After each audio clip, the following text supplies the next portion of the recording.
¿Saben? Bueno, primero que todo les saludo a cada uno de ustedes y estaba recordando un poco mi infancia, porque cuando éramos niños, y yo sé que muchos de ustedes, amigos míos, que a lo mejor no asisten regularmente a una iglesia, pero sí sé que muchos de ustedes a lo mejor en algún momento asistieron a una escuela dominical, en donde los maestros o los tíos o tías, como nosotros les llamábamos en aquella época, nos enseñaban muchas canciones. Y me recordaba de una de ellas que tiene que ver con una historia que aparece en las escrituras, que tiene que ver con Jonás.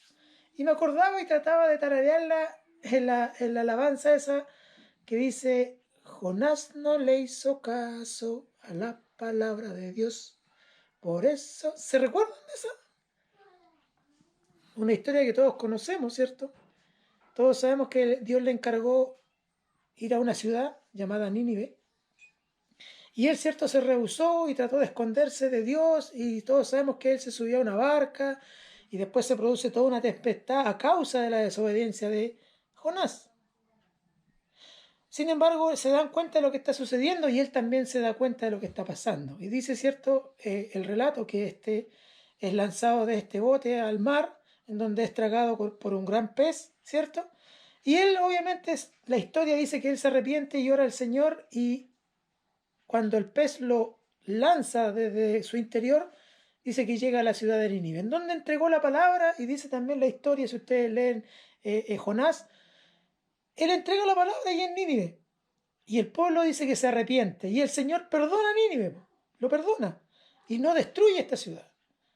Quizás cuántas cosas estaban sucediendo en ese lugar que Dios quería acabar con ella, pero sin embargo, a través de Jonás y a través de la palabra de Dios, este pueblo se arrepiente.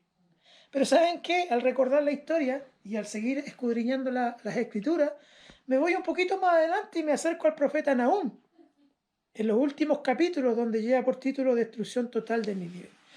Y uno se hace la siguiente pregunta y dice, bueno, por un lado, Dios encomienda a Jonás ir a predicar a Nínive, porque Dios es amor. Dios quiere que el ser humano se arrepienta de sus malos caminos. Jonás, con todo lo que le pasó, con todo lo que le sucedió, llegó a Nínive y Nínive se arrepiente. Pero resulta que después Nahum, como dije anteriormente, en los últimos capítulos habla de la destrucción de Nínive. ¿Qué nos da a entender? Que Nínive volvió a caer en lo que estaba antes de que Jonás predicara. Y ahora, lamentablemente, tenían que asumir la irresponsabilidad. También quiero un poco también comentarles, a modo de anécdota, que siempre en el trabajo habían colegas que en muchas oportunidades para excusarse de sus malos hábitos o para excusarse de las cosas malas que estaban haciendo, me decían a mí muchas veces, como sabían que yo era un seguidor de Cristo, me decían, pero Parrita, usted sabe que el que esté libre de pecado, que arroje la primera piedra. Y yo siempre les decía, sí, tienes toda la razón, el que esté libre de pecado, arroje la primera piedra, pero ¿sabes qué? Esa es la primera parte de ese párrafo, porque la segunda parte dice que cuando los hombres se alejan de esta mujer, que iba a ser apedreada, Jesús levanta a esta mujer y le dice, vete y no peques más. O sea, la historia no solamente se cuenta hasta la mitad, sino que tiene que contarse completa.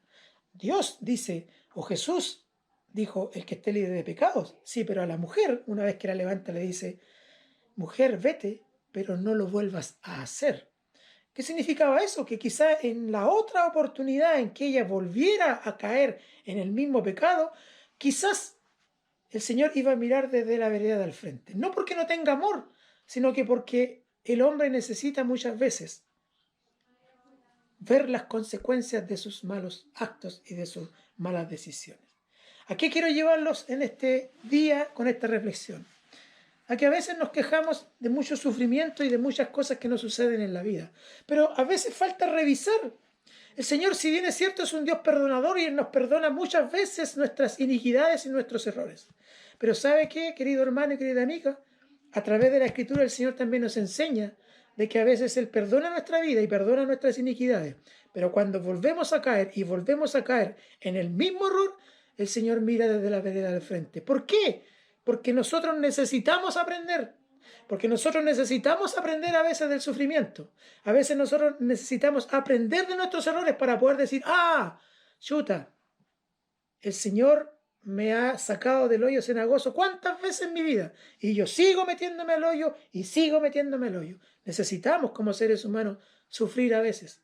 Así que te invito, querido amigo, querido hermano, a que aprendamos a que tenemos un Dios perdonador, pero no abusemos de ese perdón, porque también el Señor mirará en algún momento desde la vereda del frente y dirá: hijo mío, ¿cuántas veces te dije que no lo hicieras? ¿Cuántas veces, hijo mío, te dije que caminaras conmigo? ¿Cuántas veces te dije, camina bajo mi sombra? Hermanos y queridos amigos, que el Señor les bendiga y que cada día de nuestra vida podamos entender de que en este caminar con el Señor debemos aprender a ser hombres y mujeres fieles al Señor, con convicción, y creer que en la medida en que nosotros hagamos las cosas bien en el Señor, Él también colocará su mano en la vida de cada uno de nosotros. Que el Señor te bendiga.